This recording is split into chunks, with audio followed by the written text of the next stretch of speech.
Hello दोस्तों, स्वागत है आप सभी को मेरे चैनल पर। दोस्तों, आज की कहानी है राह मिल गई। सामान से लदे थैलों के साथ ऋतु हाँफने लगी थी, लेकिन रिक्शा था कि मिलने का नाम ही नहीं ले रहा था। थक हार कर ऋतु पास ही एक रेस्टोरेंट में घुस गई और एक ठंडी लस्सी ऑर्डर कर दी।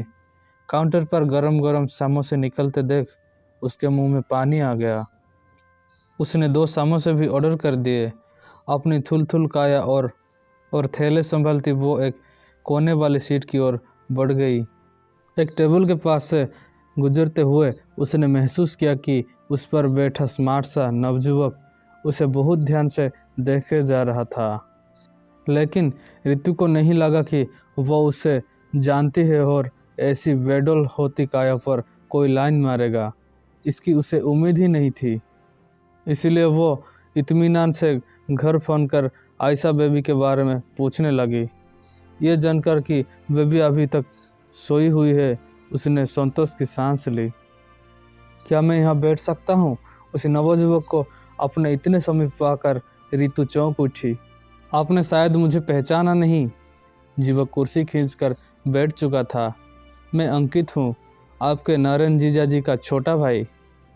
आपकी सीमा दीदी की शादी में आपसे मुलाकात हुई थी। हाँ, याद आया। अंकित नाम है ना तुम्हारा? और तुम बीकॉम ऑनर्स कर रहे थे। पर तुम तो बिल्कुल बदल गए हो। मैं क्या, कोई भी तुम्हें एक बार में नहीं पहचानेगा। आप भी तो कितने बदल गए हैं। खैर, इंडियन लेडीज में शादी के बाद ये बदलाव तो आता ही है। अंकित का मंतव्य समझ ऋतु झोंक गई थी। अपनी थुल-थुल होती काया पर उसे इससे ज़्यादा शर्मिंदगी पहले कभी महसूस नहीं हुई थी।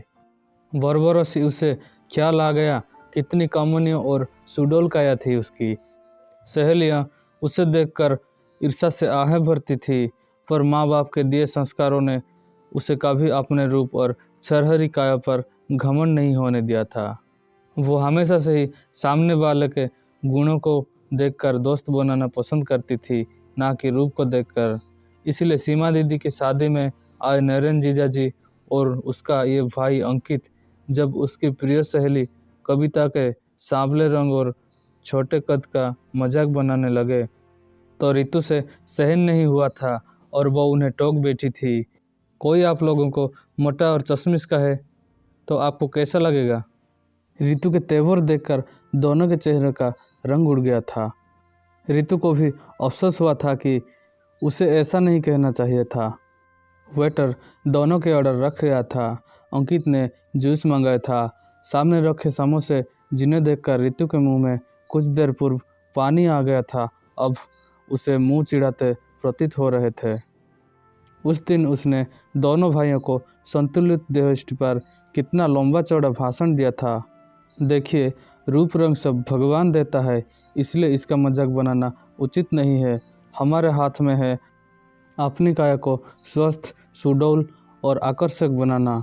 अपने गुणों को इतना उभरना कि ये कमजोरियाँ उसमें छुप जाएं।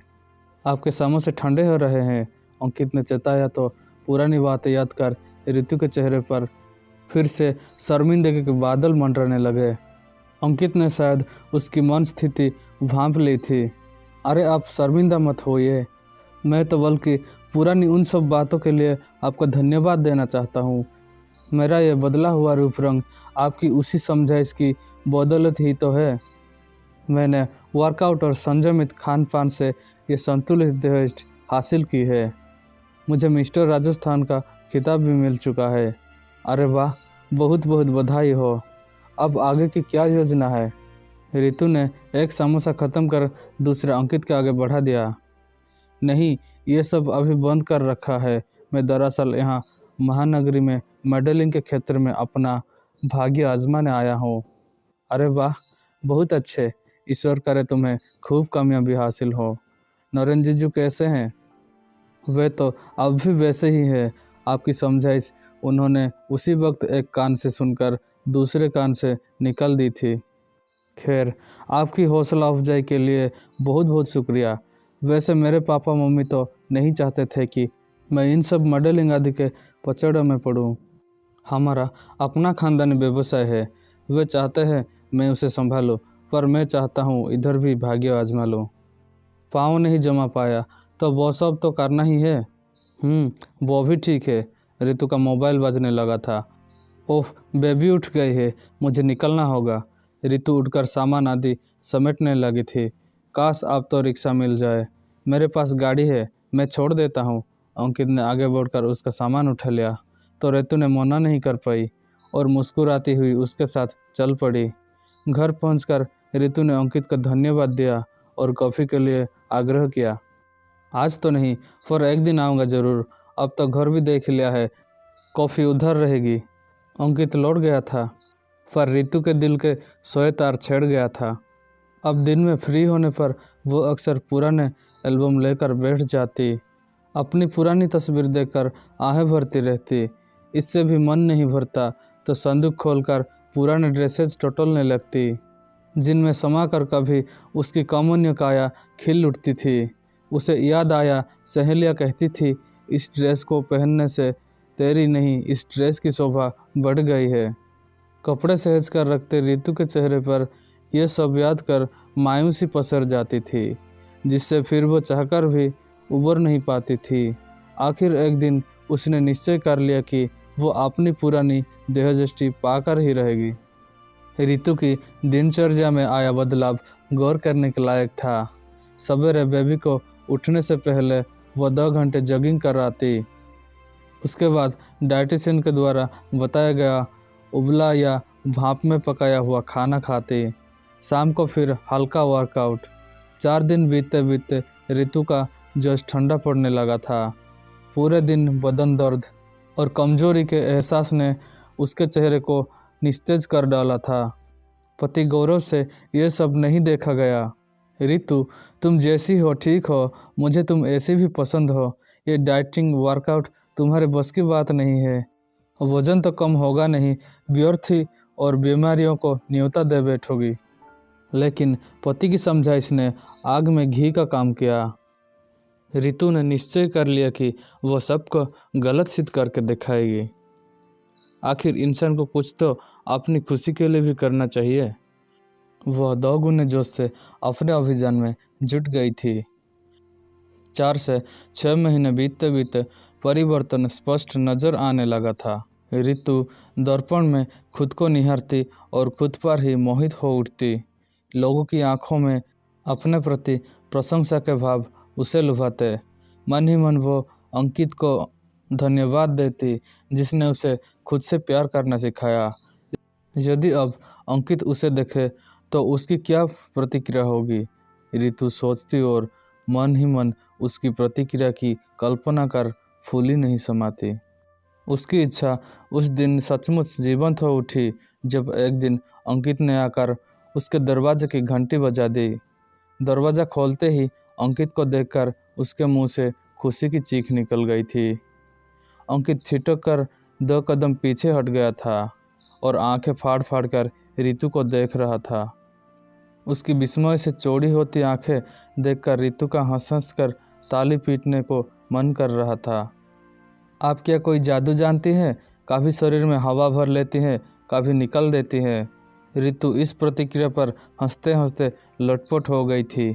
अंकित सामने सोफे पर बैठा उसे इस तरह हंसते देखकर मुस्कुराता रहा। यदि हंसी थम गई हो तो मेरे लिए कॉफ़ी बना लाओ। मैं तो अपना कॉफ़ी पीने का वादा पूरा करने आ गया हूँ। वे भी सो रही थी, इसलिए गरम गरम कॉफ़ी के घूंट भरते दोनों देर तक बतियाते रहे। इधर से गुजर रहा था, सोचा आपको निमंत्रण देता चलूँ। 2 दिन बाद मेरा शो है। मैं चाहता हूँ आप मुझे रैंप पर वॉक करता हुआ देखें। हाँ, क्यों नहीं। कुछ सिने मैगजीन में पढ़ा था तुम्हारे बारे में, कुछ एड वेड भी किए हैं। हाँ, 2-4 छोटे मोटे। रितु गौर कर रही थी कि अंकित के चेहरे पर वो खुशी नहीं थी जो इच्छित वस्तु पा लेने पर इंसान के चेहरे पर आ जाती है। तुम्हारे माँ पिताजी घर जाना हुआ या नहीं, वे खुश हैं? हाँ, सभी मेरी कामयाबी से बहुत खुश हैं, या शायद ये सोचकर खुश हैं कि मैं खुश हूँ।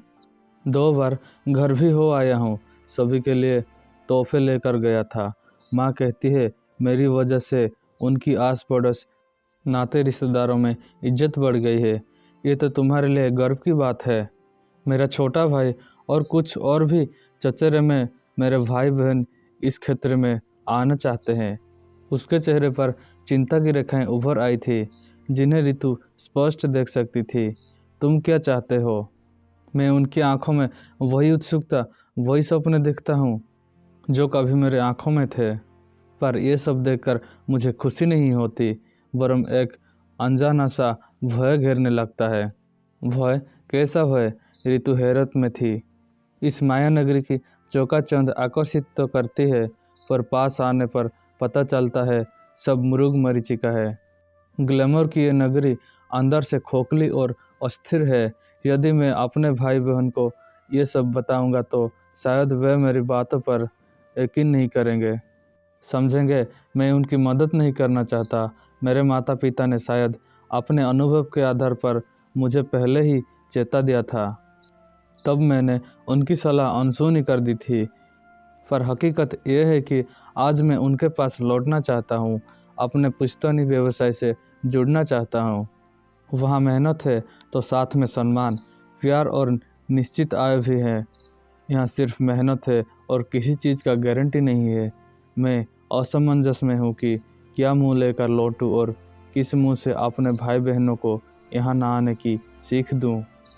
तुम कुछ ज़्यादा ही उद्विग्न हो रहे हो, जबकि समस्या इतनी गंभीर नहीं है। मेरा कहा मानो तो जो कुछ तुमने सीखा, देखा और भोगा है, वही सब कुछ अपने परिचितों को बता दो। अब ये उनकी इच्छा है कि वे क्या कदम उठाते हैं। कई बार हम अनजाने में ही किसी के आदर्श बन जाते हैं, जैसे कि मैं तुम्हारी आदर्श बन गई थी। तुम अपने भाई बहनों के आदर्श बन गए हो। तुम मेरे रास्ते पर चलते हुए कामयाबी की सीढ़ियाँ चढ़ते चले गए। मिस्टर राजस्थान बने, फिर मॉडल बने, और मैं अपने ही दिखाए रास्ते से भटक गई। फिर तुम्हें देखा तो अपना आदर्श याद आया, फिर सही राह पर चलने लगी। लेकिन तुम्हारे भाई यानी जीजू ने सब देखकर भी अनदेखा कर दिया।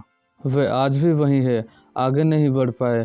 कहने का सार ये है कि आप किसी के आगे बढ़ने ना बढ़ने का हेतु यानी एक सहायक कारण हो सकते हैं, पर एकमात्र जिम्मेदार कारक नहीं।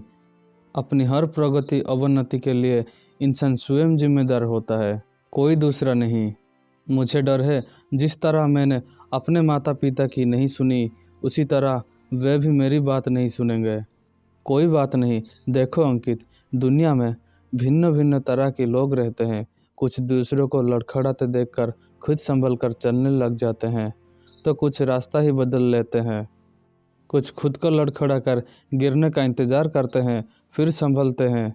तो कुछ ऐसे भी होते हैं जो सब कुछ देखते हुए भी अंधे बहरे बने रहते हैं। उनका कुछ नहीं हो सकता, इसलिए बिना कोई अपराध बोध पाले तुम अपना पक्ष दुनिया के सामने रख दो। अब कौन क्या निर्णय लेना है, इसके लिए वे स्वयं जिम्मेदार होंगे, तुम नहीं। जहाँ तक माता पिता के पास किस मुँह से लौटने की बात है, तो इंसान को ऐसा सोचना भी नहीं चाहिए।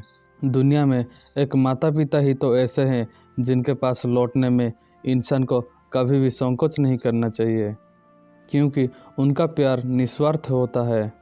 यदि हम सच्चे दिल से क्षमा मांगते हुए उनके पैरों में झुकेंगे तो उनके घुटनों तक ही झुक पाएंगे, क्योंकि पहले ही उनके भावातिरेक से कांपते हाथ हमारे कंधे थाम लेंगे। अपनी बात समाप्त कर ऋतु ने नज़रें उठाई तो पाया अंकित का चेहरा आंसुओं से तर था, पर चेहरे पर संतुष्टि के भाव थे। शायद उसे अपनी राह मिल गई थी।